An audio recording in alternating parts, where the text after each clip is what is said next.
સજન મારી પ્રીતડી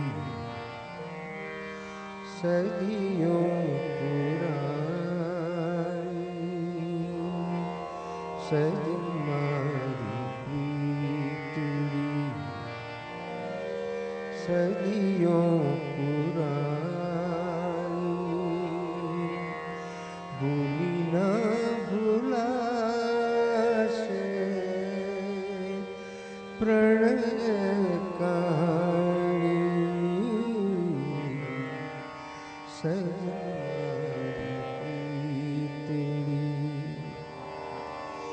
જન્મો જન્મની પ્રીતિ દીધી કા વિચારી,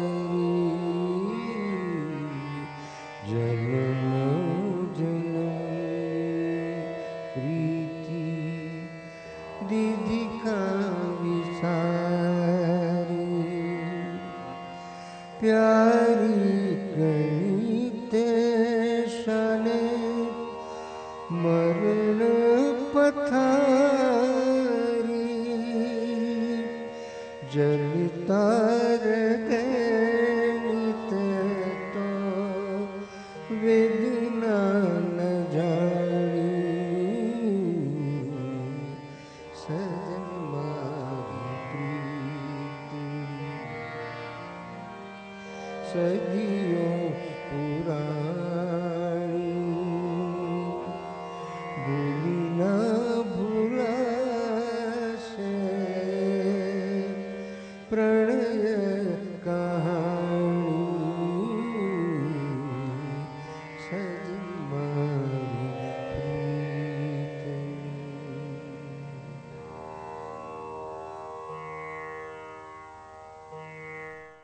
નમસ્કાર, હું નંદિની ત્રિવેદી આપ સૌનું સ્વર ગુર્જરીમાં સ્વાગત કરું છું. આજે આપણા જે મહેમાન છે એ બહુ ઇન્ટરેસ્ટિંગ વ્યક્તિ છે. એમનું નામ છે ચિરંતન બ્રહ્મચારી, અમદાવાદમાં રહે છે. અને સૌથી રસપ્રદ જે વાત મને લાગી કે એમણે પ્રતિષ્ઠિત બેંકની જોબ છોડી અને એક ટાઈમે ઓશો એટલે કે આચાર્ય રજનીશજીના આશ્રમમાં શિષ્ય બનવાનું નક્કી કર્યું. તો આખી એમની જર્ની બહુ ઇન્ટરેસ્ટિંગ છે, કારણ કે આમ તો બહુ જ સરસ નાગર પરિવારનું એ સંતાન, ઘરમાં સંગીતનું વાતાવરણ, અને એ બધું મૂકીને એ ઓશોના આશ્રમમાં ગયા અને ત્યાં એમને કેવા એક્સપિરિયન્સીસ થાય એની બહુ સંક્ષિપ્તમાં વાત કરશે આપણી જોડે. અને એ વોઇસ ઓફ મુકેશ તરીકે પણ ઓળખાય છે, એટલે આપણને મુકેશના સરસ ગીતો પણ સંભળાવવાના છે. તો એમણે પોતે હમણાં પોતાની આત્મકથા પણ લખી, કારણ કે એમનું એવું કહેવું છે કે એમના અનુભવો એટલા બધા છે કે એ એમને લોકો સુધી પહોંચાડવા છે. તો તાજેતરમાં જ એમણે પોતાની આત્મકથા પણ લખી. એમનું નામ કૃષ્ણ કબીર સ્વામી છે. તો હું તો એમને બહુ વર્ષોથી, મને લાગે છે 40 વર્ષથી ઓળખું છું, પણ હમણાં જ પાછો પરિચય ફરીથી રિવાઇવ થયો અને મને થયું કે આ બધી વાતો આપણે સ્વર ગુર્જરીના દર્શકો સામે પણ રજૂ કરીએ. તો એમની સરસ એ જર્ની છે એની વાત આપણને ચિરંતનભાઈ કરવાના છે. તો ચિરંતનભાઈ, મારો સૌથી પહેલો પ્રશ્ન તો તમને એ જ છે કે તમે ચિરંતન બ્રહ્મચારીમાંથી કૃષ્ણ કબીર સ્વામી કેવી રીતે બન્યા, અને આવી પ્રતિષ્ઠિત જોબ છોડીને ઓશોનું કયું તત્વ તમને આકર્ષી ગયું, એના વિશે પહેલાં તો વાત કરો, અને પછી સંગીત વિશે તો આપણે વાત કરીશું જ. નમસ્કાર નંદિનીબેન. આ કોરોના કાળમાં આપણે રૂબરૂ ઇન્ટરવ્યૂ શક્ય નથી, એટલે ટેકનોલોજીની મદદ લઈ અને ઓનલાઈન આપણે આ ઇન્ટરવ્યૂ ઓર્ગેનાઇઝ કર્યો છે. આપે કેટલાક પ્રશ્નો મોકલ્યા છે, 5 પ્રશ્નો, એટલે વન બાય વન આપણે એક પ્રશ્નના હું જવાબ આપવાના પ્રયત્ન કરીશ. પહેલો પ્રશ્ન એ છે આપનો કે ચિરંતન બ્રહ્મચારીમાંથી સ્વામી કૃષ્ણ કબીર કેવી રીતે બન્યા? તો એનો હું પહેલાં તો જવાબ આપીશ. સાયન્સ ગ્રેજ્યુએટ થયો, બીએસસી કર્યા પછી હું બેંક ઓફ ઇન્ડિયામાં જોબ લીધી અને કોલેજના દરમિયાન કેટલાક મિત્રો બધા જૈન સર્કલ મારું વધારે હતું. એમાંથી એક મિત્ર બાબુ રાજેશ કરીને, એણે મને એક પુસ્તક વાંચવા આપ્યું. એ પુસ્તકનું નામ હતું ક્રાંતિ બીજ. હવે એની પણ એક થોડી સ્ટોરી આપણે જાણવા જેવી છે કે ઉત્તર પ્રદેશની અંદર ચાંદા નામનું ગામ છે. એની અંદર મદન કુંવર પારીખ નામની એક મહિલા, એને સ્વપ્ન આવ્યા કરે અને સ્વપ્નમાં એને એક બાળક દેખાય, એક છોકરો દેખાય. ઘણા વખત પછી આચાર્ય રજનીશ ત્યાં આગળ લેક્ચર આપવા ગયા તો એ ઓળખી ગઈ કે મને જે દેખાય છે સ્વપ્નમાં એ આ જ વ્યક્તિ છે. એટલે એમણે આચાર્ય રજનીશને વાત કરી કે મને આવી રીતે સ્વપ્નમાં તમે દેખાવ છો અને મારા દીકરા તરીકે હું તમને જોઉં છું. એટલે આચાર્ય રજનીશજી કે હું તમારો દીકરો. તો એ વખતથી એમના જે મા અને દીકરાના સંબંધ શરૂ થયા. એ સંબંધની અંદર એમણે 120 પત્રો 1 by 1 લખ્યા. એ પત્રોનું સંકલન એટલે આ પુસ્તક ક્રાંતિ બીજ. હવે એ પુસ્તક વાંચવા હું બેઠો ને એટલે એની અંદર બહુ સુંદર વાત હતી. એક વાત એવી હતી કે આચાર્ય રજનીશ એવું કહે છે, હું જ્યારે નાનો હતો, શિશુ હતો, ત્યારે નર્મદા નદીની એક સહાયક નદી છે ગાડરવાડા ગામની પાસે, એનું નામ શક્કર નદી. તો નદી કિનારે હું ગયો તો ત્યાં બધા રંગબેરંગી ચકમકના પથ્થરો જોઈ અને અભિભૂત થઈ ગયો, જાણે મને ખજાનો ના મળી ગયો હોય. એટલે એ પથ્થર લઈને મારે ઘેર જવું હતું, પણ મને પથ્થર લઈને ઘેર કોણ જવા દે? એટલે હું ખૂબ દુઃખી થઈ ગયો. ઘણા વર્ષો પછી જ્યારે મોટો થયો, પાછો એ જ જગ્યાએ હું આવ્યો. એ જ જગ્યાએ, એ જ રંગબેરંગી ચકમકના પથ્થરો, પણ લેવાની ઈચ્છા જ ન થઈ. એટલે આ વાતનો સાર શું છે? પથ્થરોને પથ્થર જાણી લેવા, એમાંથી ત્યાગ ફલિત થાય છે. ત્યાગ કરવો નથી પડતો. હવે આ પત્ર મેં વાંચ્યો ને મારી વિકેટ પડી ગઈ. મૂકો આ વ્યક્તિ કોઈ સામાન્ય વ્યક્તિ નથી. પછી તો આખું પુસ્તક વાંચી ગયો. સામાન્ય રીતે વાંચવાનો મને બહુ શોખ નહીં. સંગીત સાંભળવું, ગાવું એ બધું ખરું, પણ વાંચવાનો શોખ નહીં. તો જ્યારથી આ પુસ્તકના પરિચયમાં આવ્યો તો એમના બધા મેગેઝિન, બીજા પુસ્તકો વાંચવા માંડ્યો. અને પછી તો એ ધ્યાનની શિબિરો લેતા, પ્રવચન કરવા આવતા, તે બધું એટેન્ડ કરવા માંડ્યું. તો અમદાવાદમાં ગીતા જ્ઞાન યજ્ઞ શરૂ થયેલો. એમાં ગીતાના 18 અધ્યાય જુદી જુદી જગ્યાએ એમણે પ્રવચન આપી અને આખો ગીતાનું સરસ 18 ચેપ્ટરનું પુસ્તક બનાવડાયું. 18 પુસ્તકો બન્યા. એમાં પહેલું પુસ્તક અમદાવાદ ખાતે ચેપ્ટર 1નું. હવે એ દરમિયાન મેં જોયું સ્ટેજ ઉપર 8-10 સંન્યાસીઓ આ બધા ભગવા પહેરીને બેસેલા. અને એમણે એ જ વખતે અભિનવ સંન્યાસની વાત કરી. અભિનવ સંન્યાસ એટલે કામ ચલાવવું આપેલું સંન્યાસ 3 મહિના માટે, કે તમે એક પ્રયોગ કરો અને તમને જો ગમે તો તમે ચાલુ રાખી શકો છો. અને આ સંન્યાસ દરમિયાન કોઈ પણ તમારે ત્યાગ કરવાની જરૂર નથી. ત્યાગ ફલિત થવાનો જ છે. જો તમે ગુરુએ બતાવેલા માર્ગ પર ચાલશો તો ત્યાગ આપોઆપ ફલિત થશે. હમણાં જે આપણે વાત કરીએ એ પ્રમાણે કે જે વ્યર્થ વસ્તુ છે એની વ્યર્થતા સમજાઈ જાય એટલે છૂટી જાય. એટલે કોઈ નિયમ કે કોઈ બંધન એમણે રાખ્યા જ નહીં. માત્ર ભગવા પહેરવાના, માળા પહેરવાની અને ધ્યાન કરવાનું. તો મને રસ પડી ગયો કે આવી સગવડ તો હિન્દુસ્તાનમાં ક્યાં, પૃથ્વી પર કોઈ ગુરુએ હજી સુધી નથી આપી. કારણ કે આપણા સમાજમાં એકવાર સંન્યાસ લે એ પછી કાયમ માટે સંન્યાસી થઈ જાય. પછી એને સમાજમાં પાછું આવવું હોય તો પણ સમાજ એને સ્વીકારે નહીં. એને એ એરિયા છોડી દેવો પડે, એ ક્ષેત્ર છોડી દેવું પડે. અજાણી જગ્યાએ જઈને પછી જે રીતે જીવવું હોય, એટલે પાખંડ થઈ ગયું. તો એ પાખંડ કર્યા વગર તમે દીક્ષા લઈને તમારી મોક્ષ માર્ગે, અધ્યાત્મના માર્ગે જાઓ, એના માટે આ અભિનવ સંન્યાસ એમણે ઇન્ટ્રોડ્યુસ કર્યો. એ અભિનવ સંન્યાસ દરમિયાન તમે તમારા રોજિંદા જે કાર્યક્રમો હોય તે તમે કરી શકો. વ્યવસાય, નોકરી જે કંઈ કરતા હો, અભ્યાસ હોય, તમે લગ્ન પણ કરી શકો, તમારા માટે કોઈ પણ જાતના બંધનો નહીં. તો મેં કહું આ તો બહુ સરસ સગવડ કહેવાય. એટલે અમદાવાદમાં આશ્રમ રોડ પર હેન્ડલૂમ હાઉસની શોપ હતી. એટલે ત્યાં જઈને ભગવા રંગના તાકામાંથી લુંગી સાઈઝનું એક કપડું કપાવીને લુંગી ત્યાં પહેરી લીધી, અને કુર્તા રેડીમેડ ભગવા રંગનો તૈયાર જ હતો, જે મેં અત્યારે પહેર્યો છે એવો. તે ભગવા રંગનો કુર્તા પહેરી લીધો અને સર્કિટ હાઉસમાં આચાર્ય રજનીશજીનો ઉતારો હતો, ત્યાં હું પહોંચી ગયો.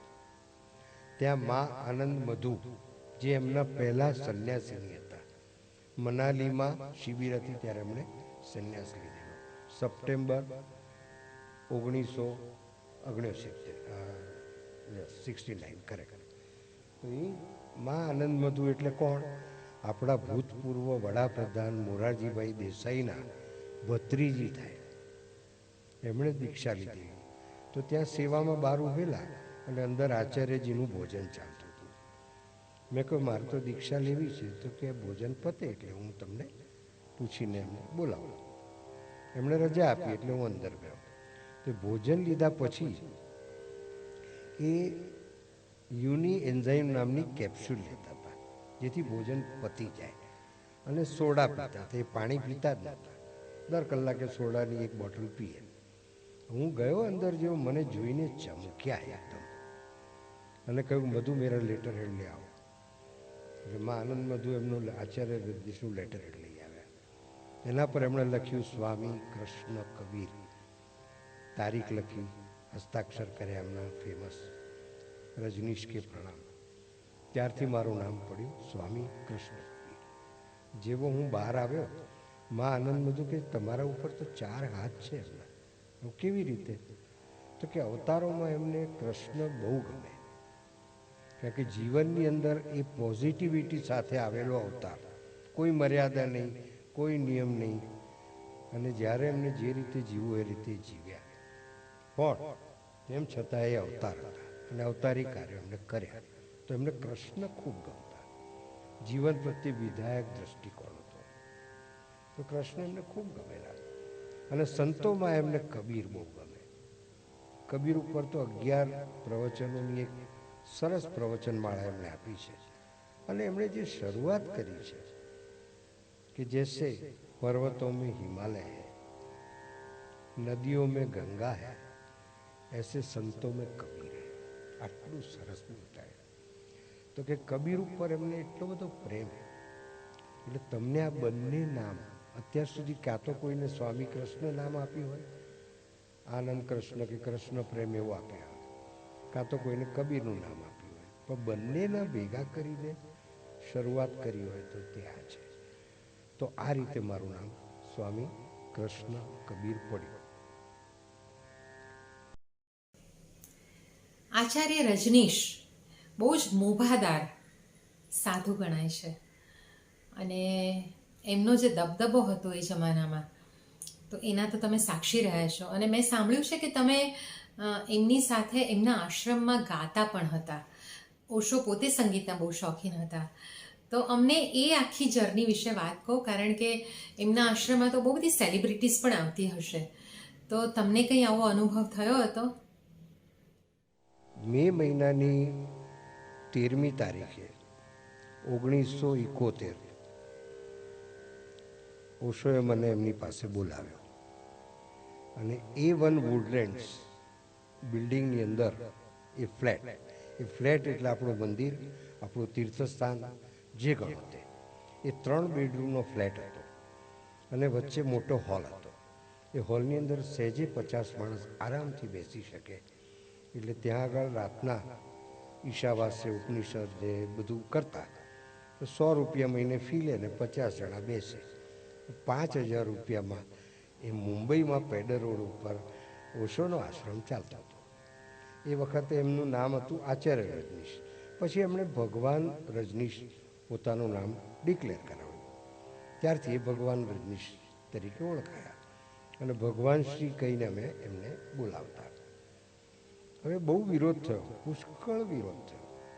અને અમે લોકો જ્યારે અમદાવાદમાં હતા ત્યારે ભગવા પહેરીને હું તો બેંકમાં જ હતો, તો એ વખતે કાંકરી ચાળો જ બાકી રાખે લોકો, એટલો બધો વિરોધ હતો. અને પછી મુંબઈ ગયા પછી પણ વિરોધ તો ચાલુ જ હતો. જે હિન્દુ ધાર્મિક સંગઠનો બધા હોય, ચોપાટી ઉપર અમે ધ્યાન કરાવતા હોઈએ, તે વખતે રીતસર પથ્થરમારો થાય, તે બધું અમે સહન કરતા અને આ બધું આવીને રિપોર્ટ કરીએ. આ બધું હું એટલા માટે કહું છું કે ધ્યાન સવારના 6 વાગે ચોપાટી બીચ ઉપર હોય, એમાં નીગ્રો પણ આવે, અમેરિકન્સ પણ ગોરા પણ આવે અને જુદા દેશના બધા માણસો આવે અને આપણા ભારતના લોકો પણ આવે. તો એક દિવસ ધ્યાન પતાવે પછી હું બેઠો હતો ને, તે એક માણસ સાધુ જેવો આવ્યો. એણે કહ્યું કે ये क्या हो रहा है? ये ध्यान है, ये ध्यान है. એ આકાશમાં જોઈને કે હે ભગવાન તેરી માયા તું હી જાન. એટલે એને બહુ નવાઈ લાગતી હતી. તો આ દિવસનો કાર્યક્રમ, સવારનો કાર્યક્રમ, અને એ બિલ્ડિંગમાં જ્યાં રહેતા હોશ એ ટેકરી ઉપર હતું અને એના ઉપર પાછા 26 માળ. આપણે જો કે પહેલા માળે જ રહેવાનું હતું, પણ મુંબઈમાં સૌથી ઊંચું બિલ્ડિંગ હતું ઉષા કિરણ, જેમાં અત્યારે એન્ટિલિયા છે મુકેશ અંબાણીનું, અને બીજા નંબરમાં હતું આ વુડલેન્ડ્સ. તો ટેકરી ઉપર હતું અને 26 માળનો, અને આખી વાત એનું ગાર્ડન ને વાતાવરણ ખૂબ સરસ હતું. રાતના હંમેશા જો બહાર મિટિંગ ના હોય, પબ્લિક મિટિંગ, જે જનરલી ક્રોસ મેદાન, ધોબી તલાવ એરિયામાં હોય, એ ના હોય તો ઉપનિષદ ઉપર ઓશો બોલતા, અને મેં કહ્યું એ પ્રમાણે 5,000 રૂપિયામાં આખો આશ્રમ ચાલતો. હવે ત્યાં આગળ એટલા અદ્ભુત વ્યક્તિ આવતા એમની પાસે કે જેની આપણે કલ્પના પણ ન કરીએ, કે એક જ જગ્યાએ આ બધા માણસો, વિદેશીઓ તો આવતા જ હતા, પણ હું એક પછી એક બધા નામ બોલું છું. સંગીતકાર કલ્યાણજીભાઈ, આનંદજીભાઈ વાળા કલ્યાણજીભાઈ આવતા, એટલી એમની જબરજસ્ત હાઈટ હતી. અને આચાર્ય રજનીશના કહેવા મુજબ આખી ટ્રૂપ લઈને જબલપુર કાર્યક્રમ કરવા ગયેલા. મહેન્દ્ર કપૂર, કમલ બારોટ બધાને લઈને ગયેલા, પણ ત્યાં લોકો બધા તોફાની, કાર્યક્રમ અધૂરો મૂકીને આવવું પડ્યું અમને. રાજ કપૂરને પણ એવો અનુભવ થયેલો. ઓ બસંતી પવન પાગલ, નાજા રે નાજા, એ ભેડાઘાટ ઉપર એનું શૂટિંગ થયેલું. લોકો એટલા ભેગા થઈ ગયા કે કપડાં ફાડી નાખ્યા રાજ કપૂરના. એટલે ત્યાંનું કલ્ચર જરા જુદી જાતનું હતું. પણ એક કલ્યાણજીભાઈ ત્યાં ગયેલા પ્રોગ્રામ માટે. બીજા એક આવતા મહિપાલ એક્ટર, નવરંગ પિક્ચરના હીરો, મારી જોડે દોસ્તી થઈ ગઈ, એ પણ જબલપુર ગયેલા. અને આચાર્ય રજનીશના પ્રશ્નો પૂછવામાં એ બહુ આગળ પડતા હતા. અને જ્યોતિશિખા નામનું ત્રિમાસિક એક બહાર પડતું હતું, એના એ સંપાદક પણ હતા, અને અમારા બંનેની દોસ્તી જામી ગયેલી. પછી આવતા IS જોહર, એની સાથે આવે અંબિકા જોહર, અચલા સચદેવ, ગાઈડના ડાયરેક્ટર વિજયાનંદ, એટલા બધા સેલિબ્રિટીઝ આવતા. હિન્દી સાહિત્ય જગતના જૈનેન્દ્ર જૈન આવતા. સારંગી વાદક પંડિત રામનારાયણ, એનું એટલું બધું મોટું નામ છે, એ આવે હોલમાં બેસીને કાર્યક્રમ આપે. પછી આવે, એટલા બધા નામો યાદ આવે, જયદેવજી આવતા, મ્યુઝિક ડાયરેક્ટર. જયદેવજી હાર્મોનિયમ વગાડે ને મારે કહેતા કે સ્વામીજી આપ ગાઈએ. પછી પુરુષોત્તમદાસ જાલોટાજી આવતા, અનુપ જલોટા, પદ્મશ્રી અનુપ જલોટાના ફાધર, અને ત્યાં કીર્તન શીખવતા.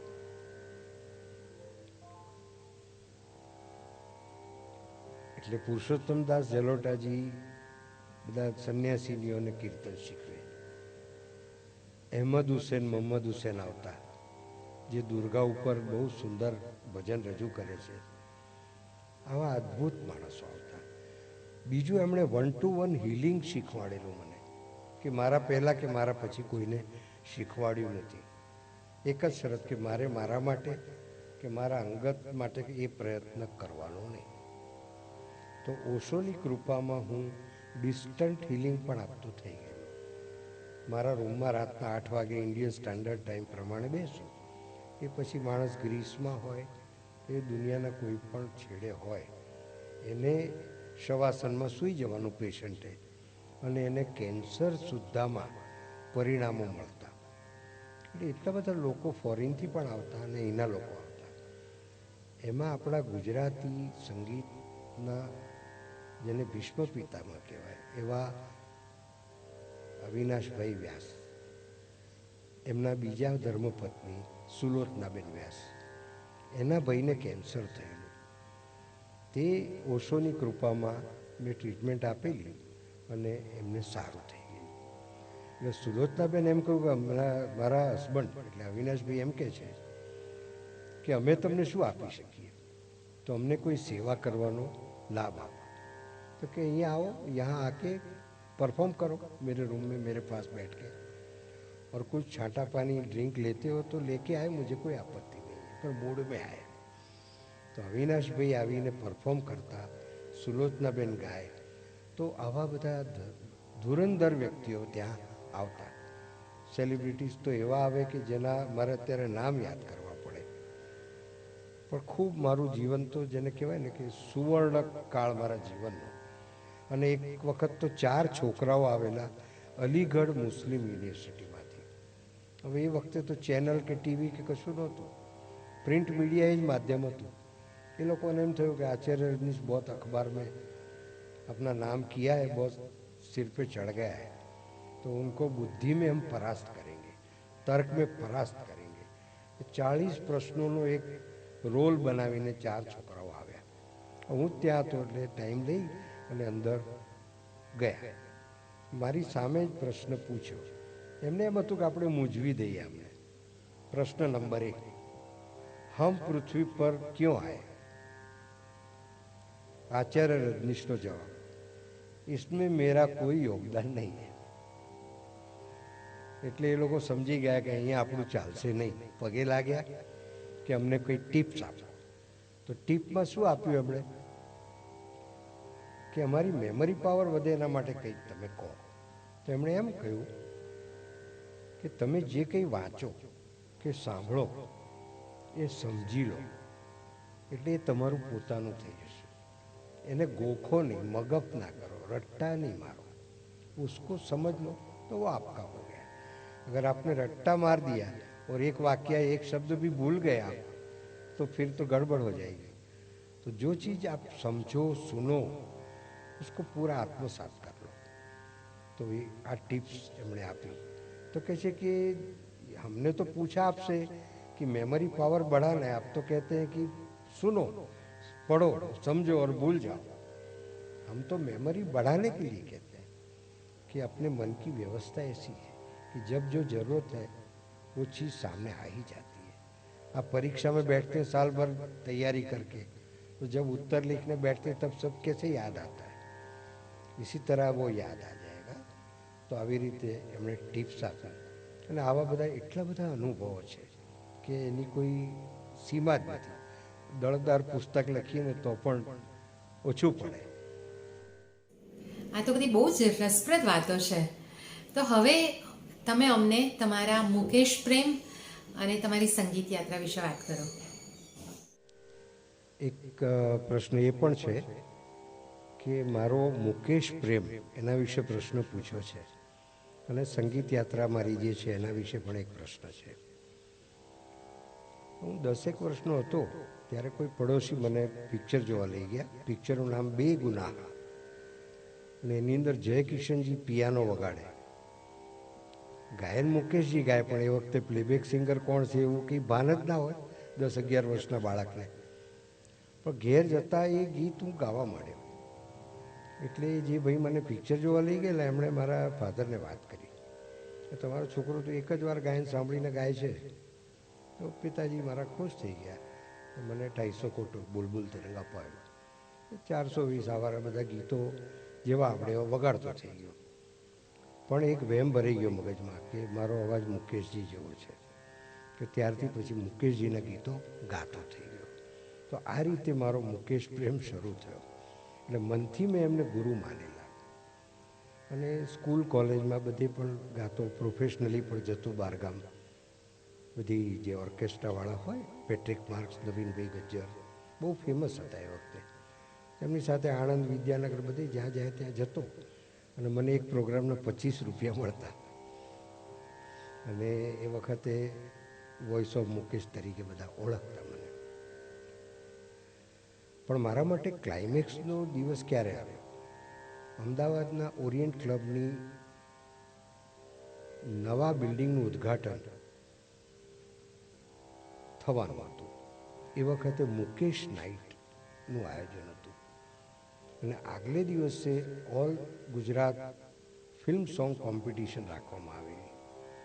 તે કોમ્પિટિશનમાં મને પ્રાઇઝ મળેલું અને એ પ્રાઇઝ મુકેશજીના હાથે બીજે દિવસે મને મળ્યો.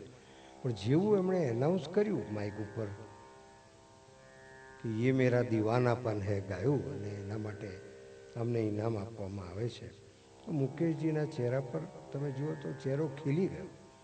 હું તો એમના પગમાં ઢગલો થઈ ગયો. મારા ગુરુ મને એમણે બેઠો કર્યો, ભેટ્યા અને આ મારો પહેલો પ્રસંગ.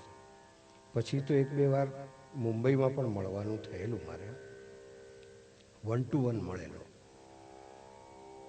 પણ આ એક બહુ સરસ યાદગીરી રહી ગઈ અને જીવનમાં એક જેને કહેવાય ને કે સફળતાનો એક શિકાર, જેને તમે ગુરુ માનતા હો એ જ્યારે તમને ઇનામ આપે તો આપણને એક આત્મસંતોષ થાય.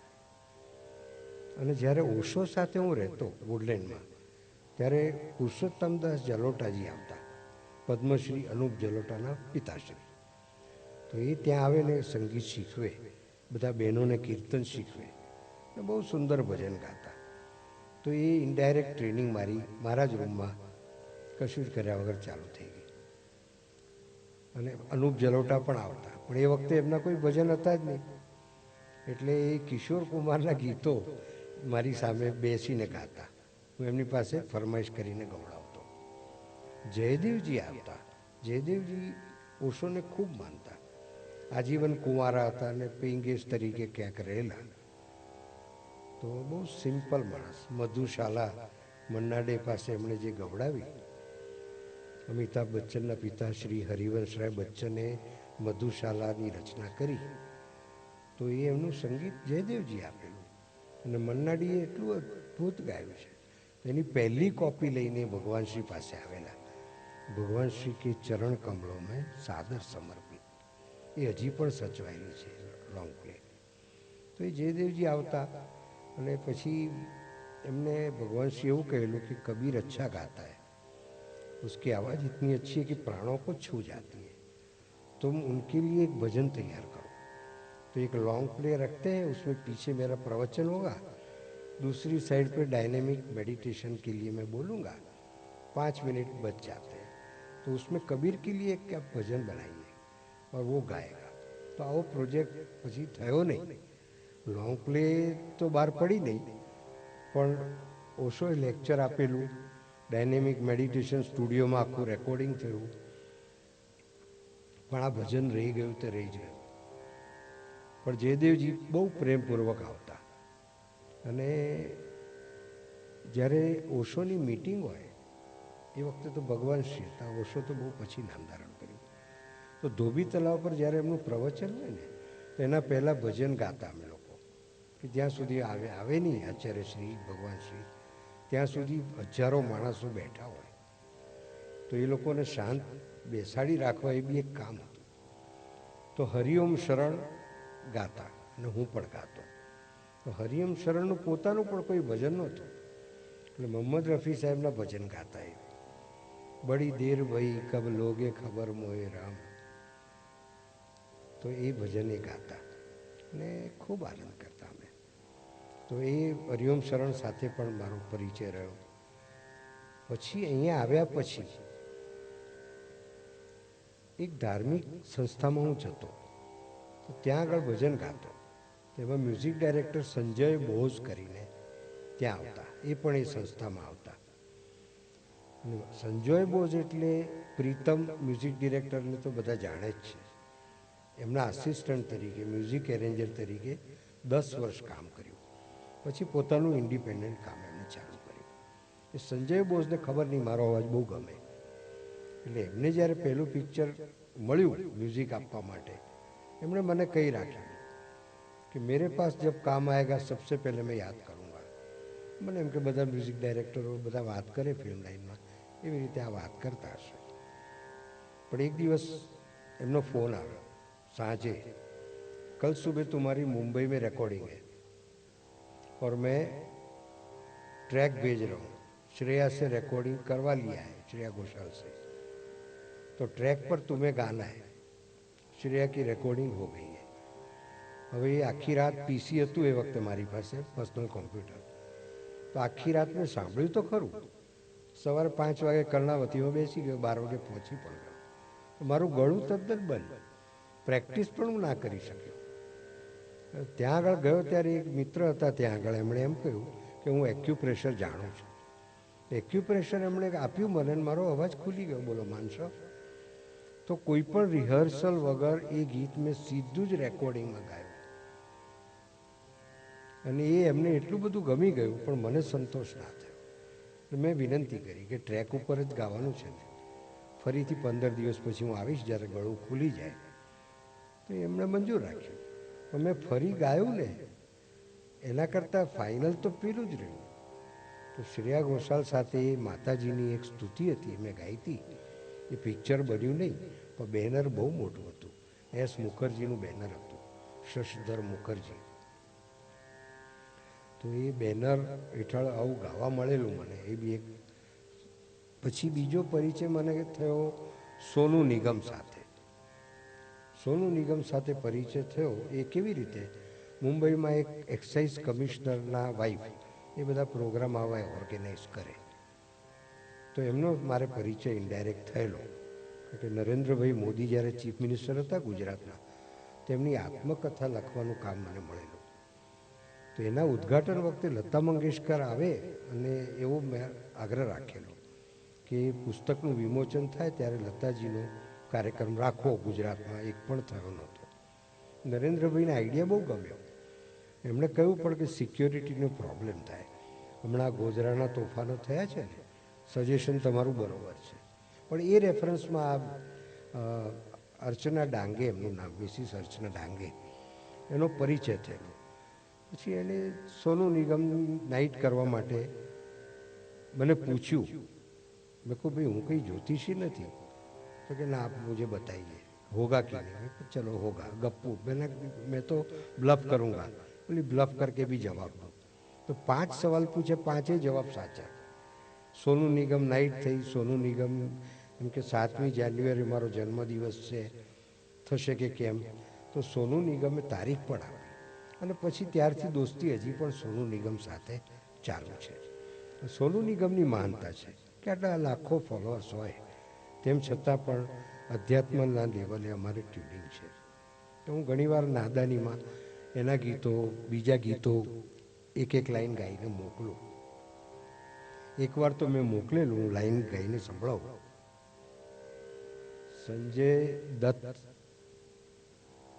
પિક્ચર હતું, વાત્સવ કે એવું કંઈક નામ હતું, ખબર નહીં. પણ એનું ગાયન મને યાદ આવે છે. મેં ગાઈને મોકલ્યું એમને, તો એમણે એપ્રિશિએટ કર્યું. પહેલી પહેલી બાર બલિએ દિલ ગયા હાર બલિએ रब्बा मैनू प्यार हो गया है दिल का करार खो गया है रब्बा मैनू प्यार हो गया. તો સોનુ નિગમે એપ્રિશિએટ કર્યું. ત્યારથી અમારે 10 વર્ષથી સંબંધ ચાલુ છે. તો આવી રીતે બધા સેલિબ્રિટીઝની સાથે યાત્રા ચાલુ છે. પછી એક ગીત મને સૂઝ્યું. હું ગીતો લખું પણ છું. 101 ગીતો લખ્યા છે મેં.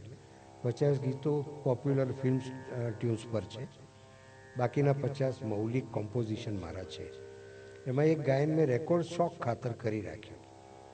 કોઈકને ગમ્યું તો કે હું પૈસા ફાઇનાન્સ લગાડું છું આમાં, તમે બોલિવૂડમાં જઈને એને રેકોર્ડ કરો. તો એ સંજય બોસ પાસે મેં મ્યુઝિક એરેન્જમેન્ટ કરાવી. તો એ મારા કોઈ મિત્રને ઓડિયો મોકલ્યો ફરીદાબાદ, દિલ્હી. તો એ કહે છે મારો એક મિત્ર છે, એ ફિલ્મ બનાવે છે 30 વર્ષથી, એને મેં મોકલી તો એ તમને મળવા માગે છે. તો ફ્લાઇટ પકડીને સીધો મારે ઘેર અમદાવાદ આવી ગયા એ માણસ. એમનું નામ છે રિઝવાન ડેનિયલ. 30 વર્ષથી શોર્ટ ફિલ્મ બનાવે છે. તો કે મારી ફિલ્મ બની ગઈ છે, સેન્સર ક્લિયર થઈ ગયું છે, પણ હું આ ગાયન લેવા માગું છું. आपको मालूम नहीं है कि आप क्या चीज़ हो? कहा मैं जो भी हूँ ये है आपके सामने चीज़, कि आपको एक्टिंग करना पड़ेगी. એટલે ક્લીન શેવ કરાવ્યું, ડાઈ કરાવી, ચોકટું પહેરાવડાવ્યું, મારી પાસે એક્ટિંગ કરાવી. અને એ ગાયન અત્યારે યુટ્યુબ ઉપર છે. પિક્ચર અત્યારે કોરોનાના કારણે થિયેટરમાં રિલીઝ થઈ શકી નથી, પણ આઝમ ફિલ્મ્સ પ્યારી માં એટલું ટાઈપ કરો ને તો તમને એ ગીત જોવા સાંભળવા મળશે વિડીયો. તો આ મારી સંગીત યાત્રા છે. કૃષ્ણ કબીરજી, અમને એ પ્રશ્ન પણ થાય છે કે તમે જે પાથ લીધો હતો સ્પિરિચ્યુઅલિઝમનો, ત્યાંથી તમે પાછા કેમ આવ્યા સંસારમાં? કારણ કે એની અંદર એક જાગરૂકતા પેદા થશે. તો સવાલ જાગરૂકતાનો છે કે જે માણસને પોતાના આત્માની અનુભૂતિ થઈ ગઈ, એના વિશે જાગરૂક થઈ ગયો, એને પછી યમ નિયમની જરૂર પડતી જ નથી. એટલે હું ત્યાં ગયો તો ચોક્કસ, કારણ કે એમણે મને બોલાવ્યો હતો.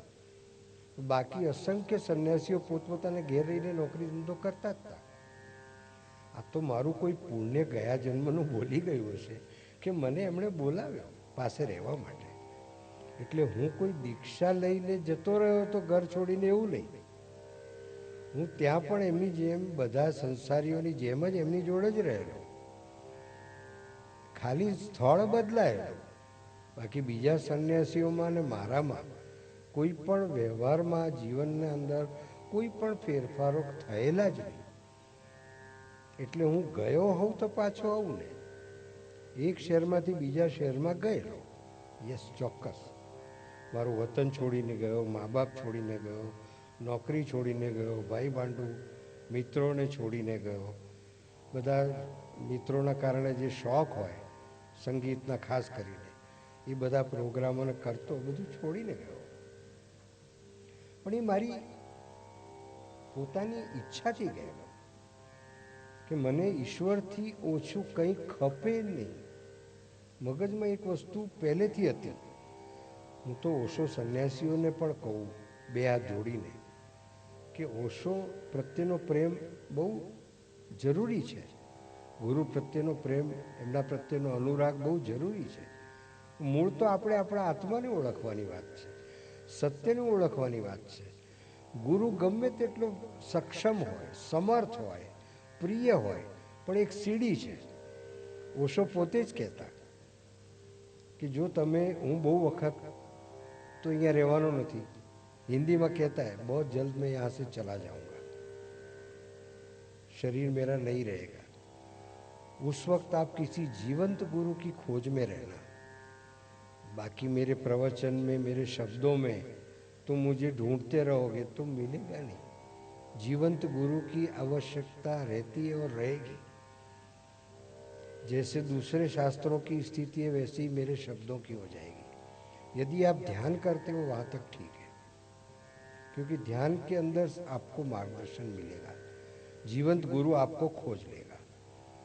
तो जीवंत गुरु में अगर आप रुचि नहीं रखते तो मैं समझूंगा कि आप मुझे धोखा दे रहे थे. એટલે ઓશોએ બધાને કહ્યું હતું કે તમે જ્યાં છો ત્યાં રહો, ધ્યાન કરો, અને બીજાની સાથે જ્યારે વ્યવહાર કરો ત્યારે પ્રેમપૂર્વક વ્યવહાર કરો. હવે એક છેલ્લો પ્રશ્ન છે. તમે દુનિયાદારી ઘણી જોઈ લીધી છે, તો આ બધા જે પંથ છે, કલ્ટ્સ છે, અથવા તો સ્પિરિચ્યુઅલિઝમના જે પાથ છે, એ ખરેખર માણસને આધ્યાત્મિક ઊંચાઈ પર પહોંચાડવામાં મદદ કરી શકે? તમને કંઈ એવો અનુભવ થયો છે? અને સરસ અને શુદ્ધ સાત્વિક જીવન જીવવા માટેની ચાવી તમને મળી છે આ તમારી સ્પિરિચ્યુઅલ યાત્રામાંથી? દરેક જીવને જ્યાં સુધી પોતાના સ્વરૂપને ઓળખશે નહીં ત્યાં સુધી એને ચેન નહીં પડે. અને પોતાના સ્વરૂપને નહીં ઓળખવાની આ સજા છે.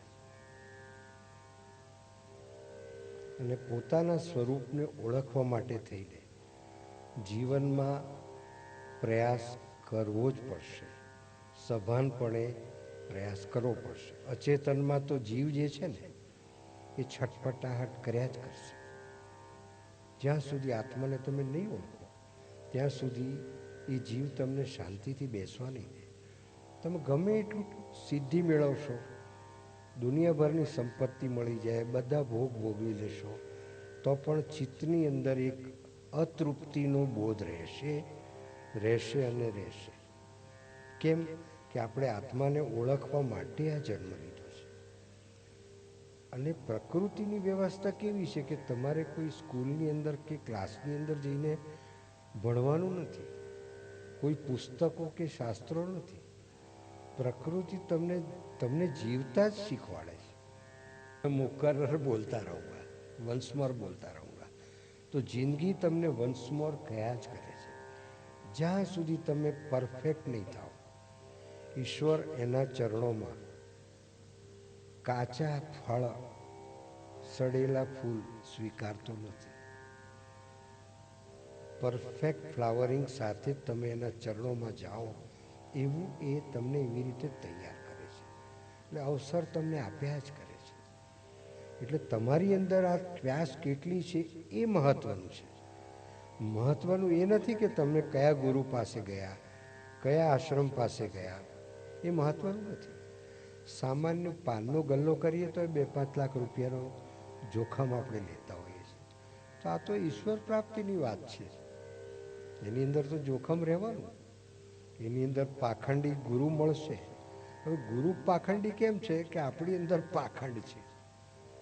આપણી જેવી ઈચ્છા હશે એવો ગુરુ મળશે. તમે દુનિયાને દોષ ના દો. આપણી અંદર વાસના રહી છે તો એ ગુરુ તમને એવો મળશે. આપણી અંદર જે કંઈ ઈચ્છાઓ છે એ મતલબનો જ ગુરુ તમને મળશે. તમે પડશો, આખડશો, છેતરાશો, તમને એમ થાય કે હું તો લૂંટાઈ ગયો, મારું સર્વસ્વ આ ગુરુ લૂંટી લીધું. પણ લૂંટાઈ ગયા પછી જે તમારી ચેતનાની જે ઉર્ધ્વ ગતિ થઈ, તમને અનુભૂતિના કારણે તમે વન અપ થઈ ગયા. કુદરત આ શીખવાડે છે. એટલે આવા કલ્ટ કે તેવા કલ્ટનો પ્રશ્ન જ નથી. પ્રશ્ન એ છે કે તમારી અંદર આત્મા જાગૃત છે કે આત્માને આપણે દબાવી દઈએ છીએ. નાનપણથી આપણને પ્રશ્નો થાય જ છે. કુતૂહલ જે છે ને એ બાળકની આંખમાં દેખાય, એની નિર્દોષતામાં આપણને ઈશ્વર દેખાય. જેવો જેવો એની અંદર કળિયુગ આવે એ આત્માને દબાવતો જાય છે, આત્માને મારતો જાય છે. એટલે માનવ માત્ર જે છે ને એ આ લડ્યા જ કરવાનું. ને એ બી પ્રકૃતિનું પ્રોગ્રામિંગ છે. રાવણ વગર રામાયણ તમે કલ્પના કરો, દુર્યોધન વગર મહાભારતની કલ્પના કરો, કોણ વાંચશે? એવી ફિલ્મ હોય કે જેની અંદર કોઈ સેન્સેશન જ ના હોય, તમે 3 કલાક બેસી ના શકો. એટલે જે પ્રોગ્રામિંગ, કોસ્મિક પ્રોગ્રામિંગ કહીએ એને, અસ્તિત્વનું પ્રોગ્રામિંગ છે, એ જડબે સલાક છે. એટલે ભગવાનની ભૂલ કાઢવાની, ભૂલ કરવી જોઈએ નહીં. બહુ શાંતિથી મને સાંભળ્યો એ બદલ ખૂબ ખૂબ આભાર. સૌને વંદન.